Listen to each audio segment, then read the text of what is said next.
Expenditure method कि कैसे हम खर्चे से नेशनल इनकम कैलकुलेट करते हैं। तो ये बताए थे कि प्राइवेट फाइनल कंजम्पशन जो इंडिविजुअल्स खर्च करते हैं, हाउस होल्ड खर्च करते हैं, उनका खर्चा, ये गवर्नमेंट का खर्चा, और ये हमारा एक्सपोर्ट माइनस इम्पोर्ट था, ये बचा था।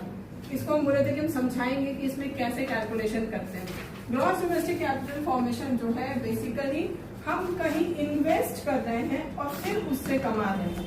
जैसे मान लो कि जमीन है हमारी, हम खरीदे जमीन और फिर उससे कमा रहे हैं, तो कमाने के लिए इन्वेस्टमेंट किए, तो खर्च ही तो किए और फिर उससे पैसा बना रहे हैं, पैसा खर्च करके पैसा बना रहे हैं। मगर प्रॉब्लम क्या होती है कि क्वेश्चन में डायरेक्टली ये नहीं दिया रहता है, कभी कभी ये सारे वर्ड्स भी दिए रहते हैं। क्या?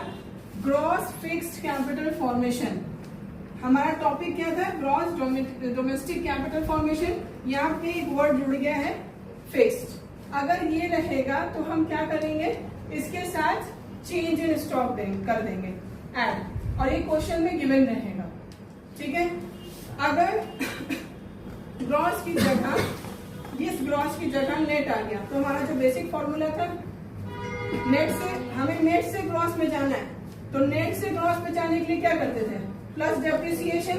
देखिए बाकी सारा वही है ना, डोमेस्टिक का डोमेस्टिक है, कैपिटल का कैपिटल है, फॉर्मेशन का फॉर्मेशन है, सिर्फ नेट और ग्रॉस का ही डिफरेंस था। तो नेट से ग्रॉस में जाने के लिए प्लस डेप्रिसिएशन।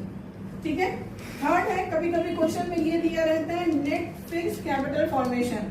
तो फिक्स्ड कैपिटल फॉर्मेशन में हम क्या कर रहे थे? चेंज इन स्टॉक प्लस कर रहे थे, और नेट से ग्रॉस में जाने के लिए डेप्रिसिएशन कर रहे थे, तो दोनों प्लस करेंगे। ठीक है, चेंज इन स्टॉक या तो डायरेक्टली आपको क्वेश्चन में गिवन हो, या फिर क्लोजिंग स्टॉक दिया रहेगा और ओपनिंग स्टॉक दिया रहेगा। तो closing stock minus opening stock, accounts में आप पढ़े इसको, चेंज इन स्टॉक कैलकुलेट कैसे करते हैं। फिर कभी कभी ये भी नहीं गिवन रहता है, क्वेश्चन में गिवन रहता है इंक्रीज इन इन्वेस्टमेंट, बेसिकली वो चेंज इन स्टॉक रहता है। तो वर्ड्स पकड़ने हैं, क्वेश्चन ऐसे करने में कोई प्रॉब्लम नहीं होती है। जो प्रॉब्लम क्रिएट करता है बस यही सेक्शन क्रिएट करता है। ये वर्डिंग्स याद रखनी है बस, उसके अलावा आपका आराम से क्वेश्चन एक्सपेंडिचर मेथड से भी सॉल्व होता है।